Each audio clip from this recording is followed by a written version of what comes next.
te puse a vos como anfitrión. Sí, ahí vi, Elvira. Ahí ya puse a grabar. Bueno, les cambié el volumen acá, les puse 13 mililitros para no hacerme más lío yo, y de paso por si llegaran a confundir también ustedes, en vez de 8 y 12 puse 8 y 13.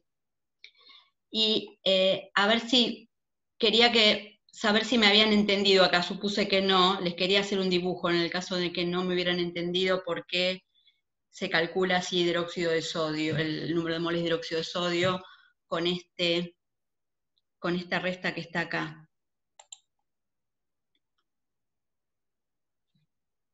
Si dieron el presente al principio, no hace falta que lo den ahora otra vez, ¿eh? Con que lo den una vez me alcanza.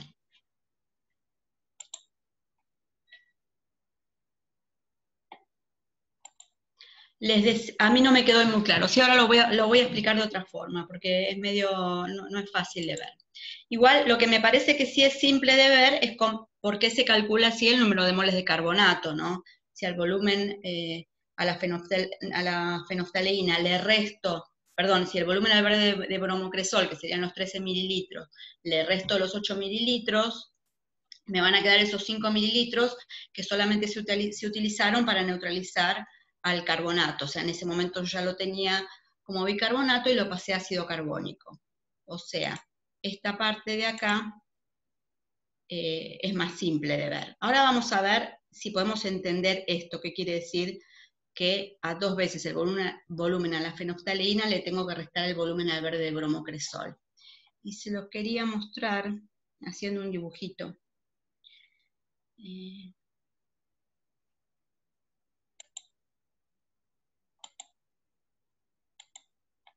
A ver. Esperen que quiero dibujar. Bueno, yo les decía, ustedes tienen que poner 2 veces el volumen a la fenolftaleína, le tengo que restar el volumen al verde de bromocresol, ¿no? Entonces, a ver, ¿se acuerdan cuando yo les mostraba el esquema que les decía, por ejemplo? Supónganse que tengo hidróxido de sodio y carbonato de sodio, y en este punto es el volumen a la fenolftaleína. Este chiquito es hidróxido de sodio, y este, que vamos a hacerle algunas rayitas así, es carbonato. Ahí viró la fenolftaleína. Este volumen de acá lo usé para el hidróxido de sodio, y este que está acá lo usé para el carbonato. Sigo titulando hasta que vire el verde de bromocresol. ¿A quién voy a titular en ese punto? Voy a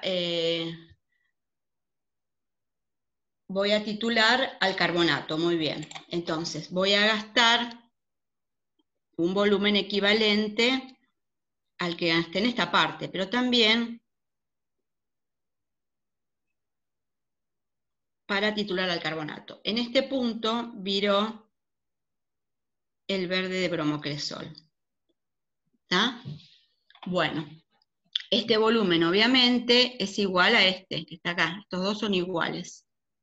Entonces, a ver, el volumen al verde de bromocresol es todo esto. ¿Está? Ahora, si yo multiplico por 2 al volumen a la fenolftaleína, ¿qué me quedaría? Me quedaría esto, donde titulé el hidróxido de sodio, esto donde titulé el carbonato, otra vez el volumen donde titulo al hidróxido de sodio y el volumen donde titulé al carbonato. ¿Está? Esto es carbonato, volumen para carbonato, esto es volumen para carbonato. Me parece que hice, esperen, que los volúmenes no los hice muy, esperen que los borro porque no están muy bien. Voy a hacer del mismo tamaño de arriba, si no, no se va a ver bien. Entonces les decía, 2 veces al volumen a la fenolftaleína es, tengo que devolver la goma.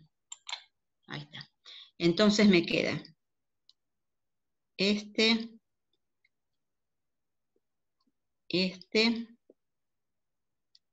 este y este. Entonces, esto es, acá tengo el hidróxido de sodio, acá titulé al carbonato, acá otra vez al hidróxido de sodio y otra vez al carbonato. Esto es 2 veces el volumen a la fenolftaleína, porque acá tengo volumen a la fenolftaleína y acá tengo otra vez volumen a la fenolftaleína. Ahora, si yo le resto el volumen al verde de bromocresol, que es todo esto que está acá arriba, ¿qué le voy a restar?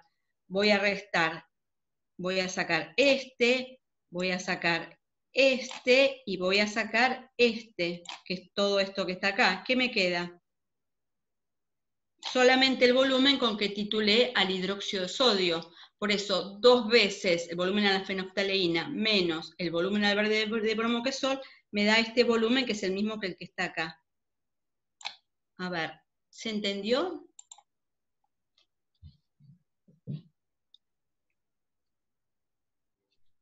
Dicen que Bueno, me alegro, porque el dibujo fue muy complicado. Bueno, me alegro. Igual, ustedes, digamos, cuando hagan los problemas, seguramente no van a hacer esto, lo van a plantear de otra forma, ya deben haber estado haciendo problemas, y lo planteamos de otra manera. ¿Por qué esto por qué lo hago tan complicado? Y ahora les explico por qué. Espere que dejo de compartir esto. Acá. A ver, entonces, acá les decía, ¿no? Yo llegué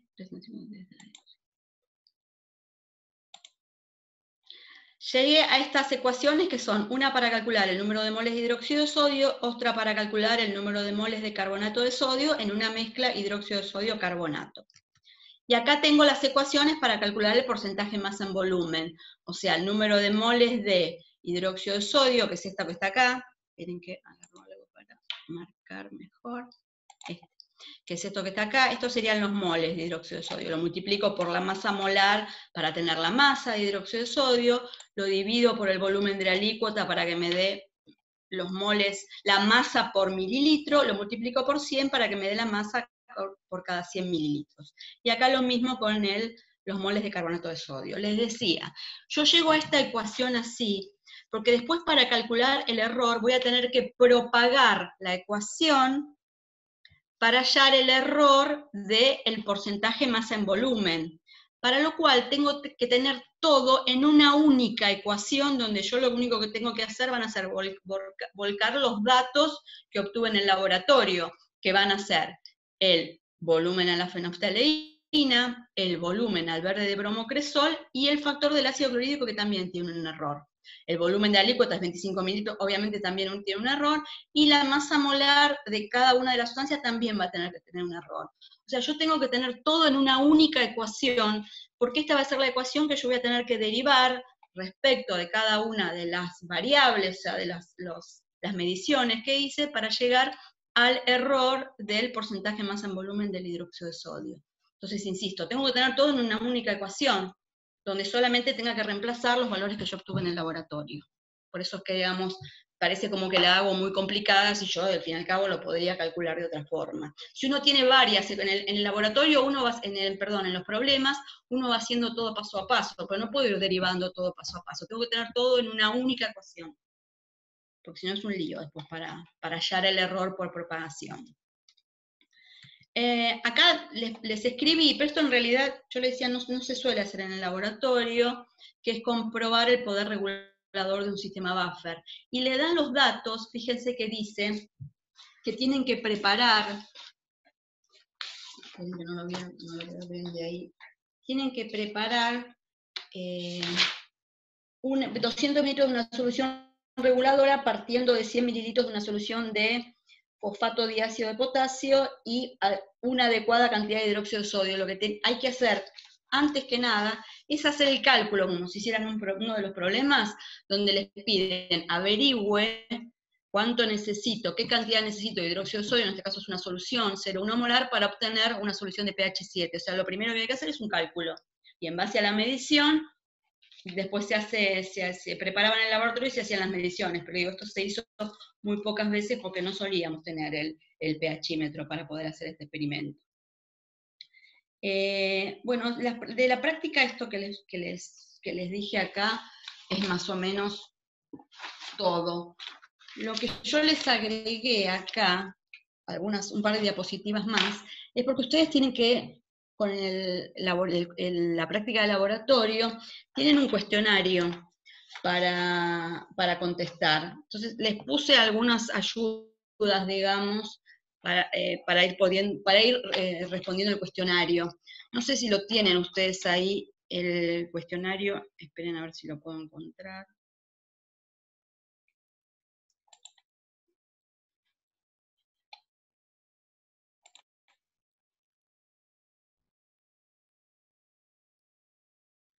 ¿Se me fue otra vez la guía?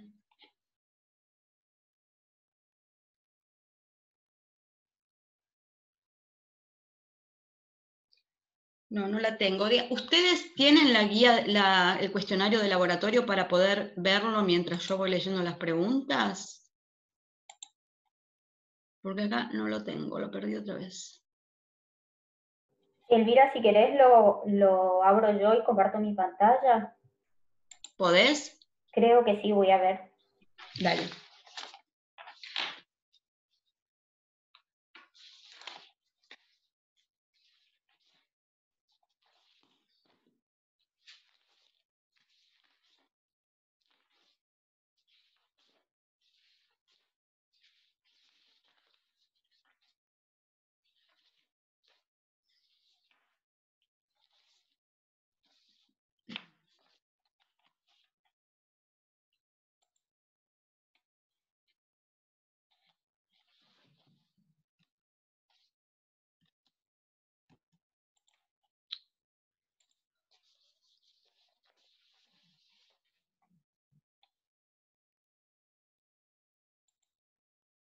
Ah, perfecto. Bueno, por ejemplo, muy rapidito lo hacemos. Dice, ¿qué sustancias patrón primario podría utilizarse para efectuar la valoración de la solución de ácido clorhídrico, de las reacciones involucradas y pesos equivalentes? O sea, la sustancia que usamos en el laboratorio es carbonato de sodio, pero después hay otras sustancias que todas esas las tienen en un PowerPoint y les dio Macarena las reacciones. Pero, por ejemplo, tienen oxalato de sodio, que por calentamiento da carbonato de sodio, tienen bórax, tienen iodato de potasio más yoduro, que también es un patrón primario, y todas las ecuaciones se dieron, así que eso no van a tener ningún inconveniente. Pregunta 2, ¿cómo se llega a determinar la masa de carbonato de sodio patrón necesaria para la valoración de la solución de ácido clorhídrico? Y eso es lo que conversamos antes. La idea es calcular la masa que necesito para que el consumo de la solución de ácido clorhídrico sea aproximadamente 20 mililitros. Entonces el cálculo se hace al revés, tratando de que se gasten 20 mililitros, ¿cuánto necesito de carbonato de sodio? Y eso les da 0,1000 gramos. Tienen que plantear, usando las ecuaciones, las mismas que usamos para el factor, pero en ese caso para calcular la masa. ¿Cómo se llega a determinar la masa de biftalato de potasio patrón necesaria para la valoración de la solución de hidróxido de sodio? Y eso yo lo que les puse en la diapositiva. El biftalato es una sustancia ácida que va a reaccionar con el hidróxido de sodio, que es una sustancia alcalina. Entonces, de la misma forma que yo planteo la reacción carbonato más ácido clorhídrico, que me da ácido carbónico, y calculo cuánto necesito de carbonato para que se consuma un cierto volumen de ácido clorhídrico, lo mismo lo hacen, pero en el caso que yo tuviera que usar una solución de hidróxido de sodio, y estoy usando como patrón primario el biftalato de potasio. O sea, la reacción es 1 a 1, un mol de biftalato, necesito un mol de hidróxido de sodio, y hago el planteo de la misma forma, averiguo la masa de biftalato de sodio que necesitaría, supónganse que el hidróxido de sodio fuera 0,1 molar y quiero gastar 20 mililitros también. Entonces de ahí despejo, sabiendo la masa molar del biftalato, cuánta masa de biftalato de potasio voy a necesitar. ¿Qué otra sustancia se utiliza como patrón primario para efectuar la valoración de hidróxido de sodio? ¿Cuáles son las reacciones? Y tienen el ácido benzoico, por ejemplo. Hay otros también patrones que eso se los dimos también donde les di patrones primarios, pero tienen, además del biftalato, que es para valorar las bases, tienen, por ejemplo, al ácido benzoico. Pregunta 5. ¿En base a qué parámetros se elige la sustancia que se usa como indicador del punto final de una titulación? Y eso también lo fuimos viendo. O sea, la idea es que uno sepa cuál es el pH del punto final. Una vez que uno sabe eso, tiene que buscar un indicador cuyo rango de viraje caiga en el medio de ese pH del punto final o del punto de equivalencia. ¿Está? ¿Qué colores presentan las soluciones indicadoras utilizadas en la práctica en los distintos medios y cuáles son sus rangos de viraje? Bueno, eso ya lo tienen en las diapositivas, pero la idea es que yo tengo la fenoftaleína, que cuando la agrego a la solución está de color violeta, porque la solución está alcalina, después vira al incoloro, le agrego el verde de bromocresol, que está celeste, porque todavía la solución está alcalina, y vira al amarillo. ¿Qué otros indicadores ácido-base pueden utilizarse? Bueno, esos se tienen que fijar en la lista de indicadores, pero vieron que además del verde de bromocresol podemos utilizar el naranja de metilo. Si bien no es exactamente el mismo el rango de viraje, en algunos casos me puede servir. La cuestión es que yo sepa más o menos cuál va a ser el pH del punto final. Y cuanto más vertical sea el salto de pH, desde antes del punto de equivalencia, después del punto de equivalencia, va a haber mayor cantidad de indicadores que me van a servir. Después tienen también, además de la fenoftaleína, la timoftaleína.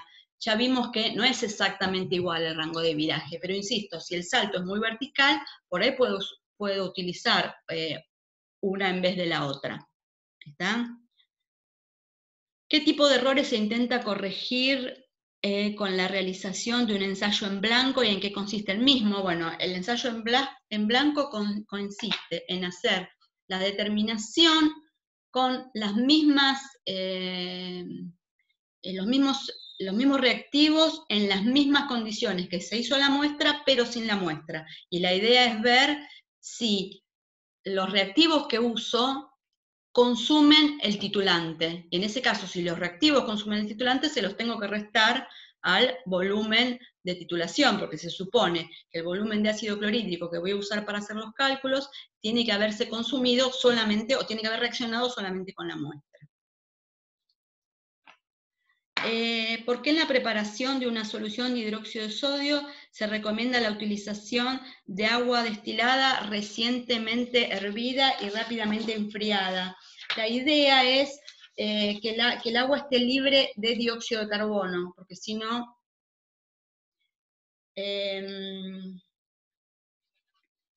reacciona.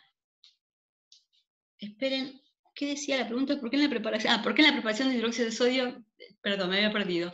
Tengo que eliminar el dióxido de carbono porque si no reacciona con el sodio y se forma carbonato de sodio. Y si yo necesito una solución de hidróxido de sodio y se forma carbonato de sodio, se va a perder parte del título del hidróxido de sodio en el sentido que va a disminuir la concentración, porque parte de ese hidróxido de sodio se va a transformar en carbonato de sodio. Por eso tengo que evitar que haya dióxido de carbono en la solución. ¿En qué tipo de recipientes debe guardarse la solución de hidróxido de sodio y por qué?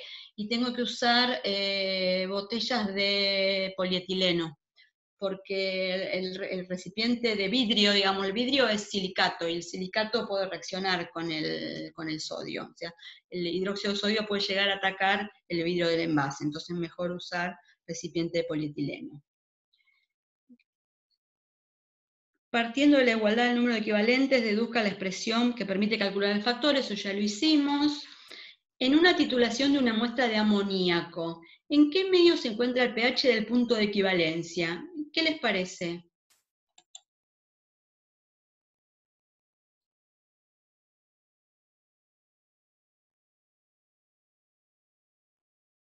¿Qué les parece? Yo tengo una muestra de amoníaco. Primero, ¿con qué la titulo? Si tengo una muestra de amoníaco, ¿qué les parece? ¿Qué solución voy a usar para titular?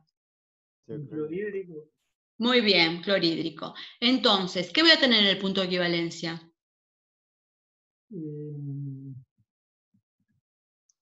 Cloruro de amonio.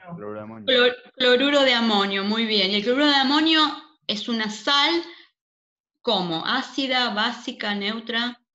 Ácido, me parece. Muy bien, voy a tener una solución ácida. Entonces, ¿qué tendré que buscar? Un indicador que vire preferentemente que vire en la zona ácida. Por ejemplo, naranja de metilo. En realidad, en base a los al titulante que tengo y a la solución, podría calcular más o menos el pH de la solución de cloruro de amonio y usar un indicador que vire en la zona ácida, por ejemplo, naranja de metilo, verde de bromocresol, que son los más conocidos. ¿Está?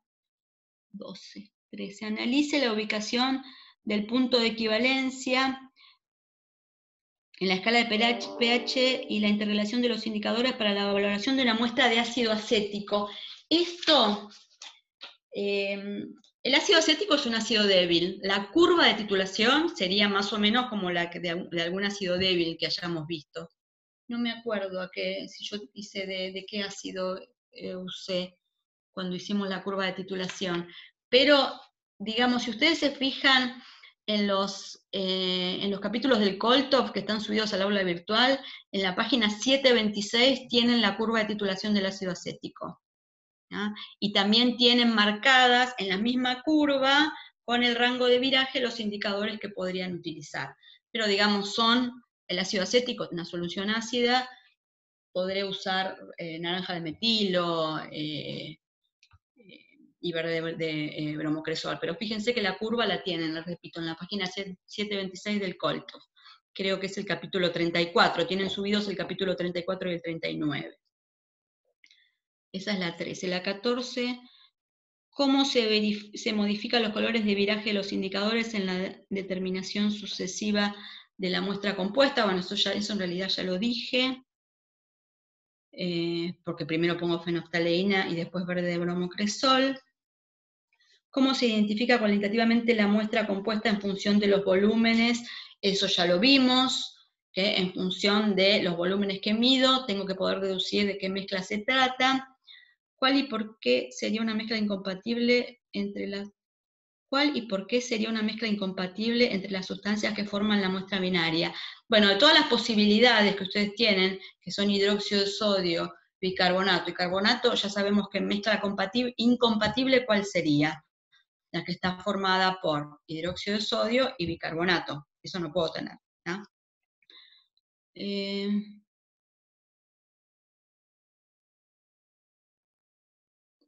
¿Cómo se modifican las expresiones de la pregunta anterior si los volúmenes de titulante para cada uno de los puntos de equivalencia se obtienen recargando la bureta después del primer punto de equivalencia? A ver, y esto querría que lo piensen. Les vuelvo a leer. Dice, ¿cómo se modifican las expresiones de la pregunta anterior? Las expresiones son las que estuvimos viendo, ¿no? 2 veces el volumen a la fenoftaleína, si es mayor que el volumen al verde de bromocresol porque tiene hidróxido de sodio carbonato, y si es menor es porque tiene carbonato o bicarbonato. Dice, ¿cómo se modifican las expresiones de la pregunta anterior si los volúmenes de titulante para cada uno de los puntos de equivalencia se obtienen recargando la bureta después del primer punto de equivalencia? ¿Qué quiere decir esto? A ver, ustedes tienen la bureta llena, titulan con ácido clorhídrico hasta que vira la fenoftaleína. Y en vez de seguir titulando, la vuelven a cargar a la bureta. Entonces, a ver, ¿cómo me van a quedar los volúmenes? ¿Qué relación va a haber entre el volumen al verde de bromocresol y a la fenoftaleína si titulo en esas condiciones? No eran todos iguales excepto el de si tengo solo hidróxido de sodio, porque ahí el volumen de fenoftaleína y el volumen de verde de bromocresol o naranja de metilo van a ser iguales. Pero todos los demás volúmenes deberían mantenerse en la misma relación. A ver, por ejemplo, espera, habíamos dicho, por ejemplo, en el primer caso, yo tenía, o en el segundo, cualquiera, ¿no? 8 mililitros y 15 mililitros, ¿no es cierto? Era una mezcla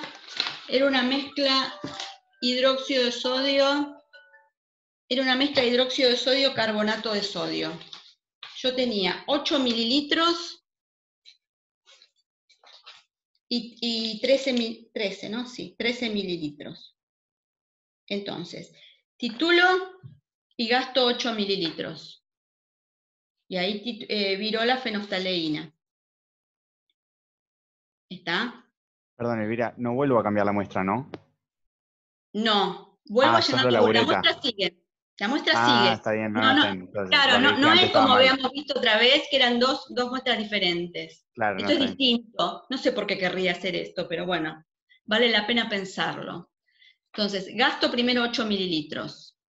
Después, nosotros sabíamos que de 8 a 13 quedaban 5 mililitros más. O sea que yo, cuando vuelva a llenar la bureta, voy a gastar 5 mililitros nada más. Entonces, un volumen va a ser 8 mililitros y otro volumen va a ser 5 mililitros, ¿no?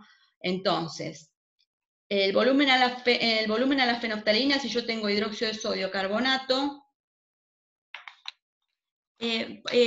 puedo, Macarena, porque la última pregunta ya no me interesa mucho porque es tipo de problema. Quería mostrarles, ahí está, gracias.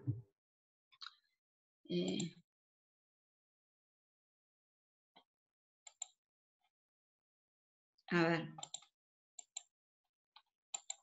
Acá les dije la pregunta 3, donde tendrían que plantear la reacción con el biftalato de potasio, se la puse acá.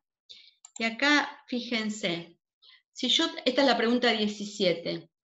Si yo tengo hidróxido de sodio carbonato, en el volumen, cuando vira la fenoftaleína, titulé al hidróxido de sodio y al carbonato. Pero luego vuelvo a llenar la bureta y voy a gastar un volumen menor porque solo me queda carbonato de sodio para neutralizar. Entonces el volumen a la fenoftaleína va a ser mayor que el volumen al verde de bromocresol en este caso. En cambio, si yo tengo una mezcla carbonato-bicarbonato y vuelvo a hacer otra vez lo mismo, ¿no es cierto?, que estábamos diciendo recién.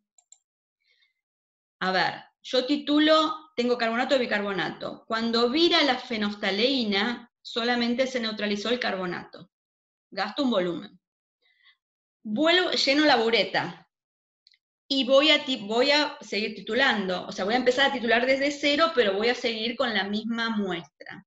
Ahora, el volumen que voy a consumir para que vire el verde de bromocresol va a neutralizar a los dos, tanto al carbonato como al bicarbonato. Por lo tanto, ese segundo volumen que voy a utilizar va a ser mayor. Entonces, esta es la relación que me queda. Y así diferencio entre hidróxido de sodio carbonato y carbonato bicarbonato. ¿Está? ¿Se entiende? Claro, digamos, o sea, yo me voy a fijar nada más el volumen que gasto.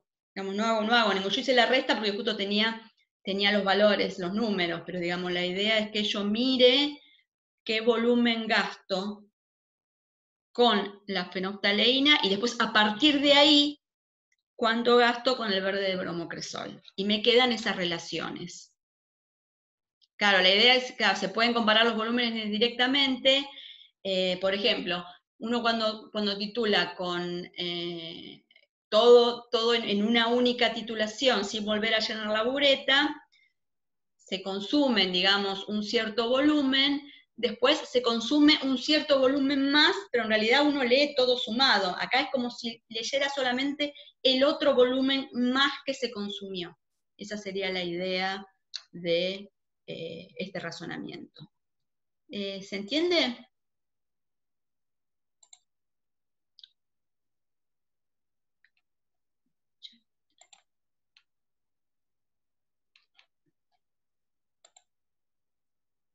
Bueno, perfecto. Bueno, más o menos esto es lo que hacemos en el laboratorio. Si tienen alguna duda, digamos, si quieren, no sé, repasar el cuestionario, yo se los leí así rápido, porque si no les lleva mucho tiempo preparar el cuestionario. Se supone que las respuestas al cuestionario de equilibrio ácido-base están en los 2 capítulos del Koltov, que yo les subí al aula virtual. Pero más o menos, las preguntas más o menos son cosas que fuimos viendo, salvo algunas cuestiones técnicas de por qué tengo que hervir el agua para preparar una solución de hidróxido de sodio. El resto más o menos lo estuvimos charlando cuando veíamos volumetría ácido-base. Bueno, no sé, Macarena, ¿querés vos ahora dar lo de error? Bueno, sí, lo único que nos quedan 8 minutos. No sé si empiezo y bueno, y cortamos o directamente sigo con la otra reunión. Como prefieras, como prefieras. Bueno, voy empezando y si se Dale. corta, continuamos. Bien. Bueno, dale. Bueno.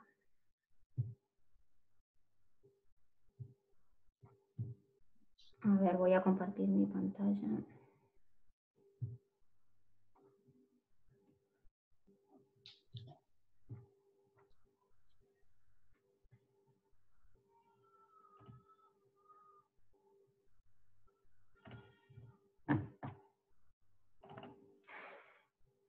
No puedo poner F5 aparentemente. Bueno. ¿se escucha? Yo te escucho perfecto. Bien. Sí, acá dicen que sí. Bueno, bárbaro. Les quería comentar un poquito sobre el tema de expresión de resultados para que esto no quede colgado, digamos, porque esto también puede llegar a entrar en la evaluación, y como no se les explicó, entonces, bueno, quisimos retomar este tema, digamos.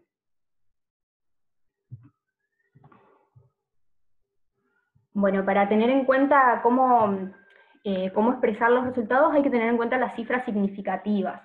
¿Qué son las cifras significativas? Son los dígitos necesarios para expresar un resultado de acuerdo al nivel de incerteza que tengamos. El nivel de incerteza puede estar dado por el fabricante. Por ejemplo, si tenemos una balanza granataria, generalmente el fabricante nos da el nivel de incerteza y generalmente es más o menos 0,1 miligramos. Entonces nosotros de esa forma ya conoceríamos nuestra incerteza absoluta, o nuestro error absoluto también se puede llamar, que sería 1 por 10 a la menos 4 gramos en este caso. Entonces, por ejemplo, si realizamos una medición, en este caso yo les di un ejemplo de 28,4347, nuestra incerteza absoluta sería siempre la misma. Eso no depende de la medición que realicemos. Pero la incerteza relativa es la que va a variar. Va a ser mayor cuanto menor sea lo que nosotros estemos pesando. La incerteza relativa se calcula haciendo la incerteza absoluta, pero sin decimales, en este caso sería 1, dividido el peso sin decimales que nosotros tenemos, el valor del peso sin decimales. En este caso nos queda 4 por 10 a la menos 6. También podemos calcular una incerteza relativa porcentual, que es la incerteza relativa multiplicada por 100. En este caso nos queda 4 por 10 a la menos 4%. En este caso, siempre el dígito incierto es el último dígito. Es decir, cuando un número se expresa con sus cifras significativas, la última cifra es siempre la incierta, y no se puede utilizar más de un dígito incierto.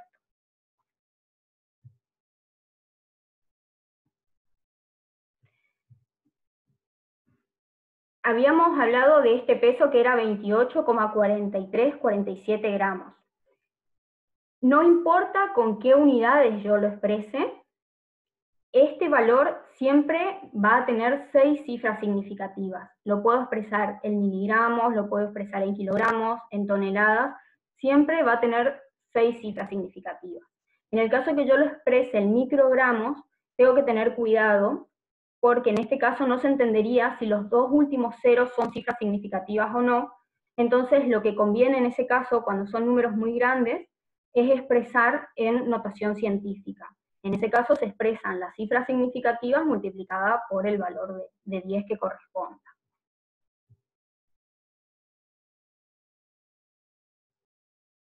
Bueno, aquí tenemos otro ejemplo, en donde tenemos una bureta, en donde el nivel de incerteza según el fabricante es más o menos 0,05 mililitros o centímetros cúbicos.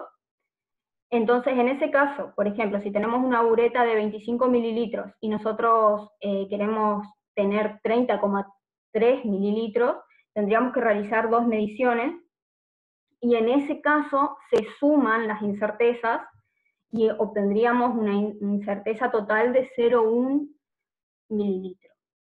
Entonces, bueno, nuestro error absoluto o nuestra incerteza absoluta sería 0,1 mililitros, nuestra incerteza relativa se calcula de la misma forma, con valores sin decimales, 1 dividido 303 sería en este caso, que nos da 0,003, y bueno, y una incerteza relativa porcentual, que también se calcula de la misma forma, o error porcentual también se le dice, que multiplicamos por 100. En este caso, el dígito incierto sería el que corresponde a la primera cifra decimal.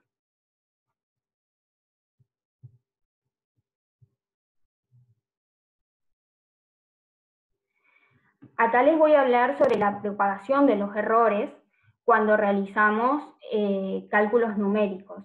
Esto ustedes lo van a tener que tener en cuenta cuando estén trabajando en el laboratorio, porque van a tener que hacer la propagación de los errores de todos los valores experimentales que ustedes tengan.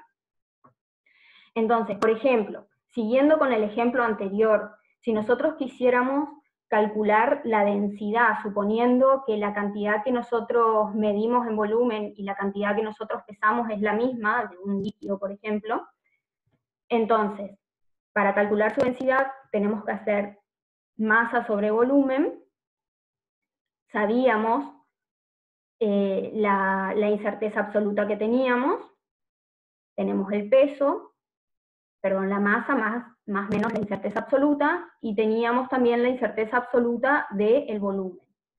Entonces, nosotros calculamos, ahora bien, ¿cuántas cifras significativas tendríamos que conseguir? A ver, ¿cuántos dígitos son significativos aquí, digamos? ¿Y cuál es la incerteza del resultado? Eso es lo que vamos a ver. En este caso sería una división.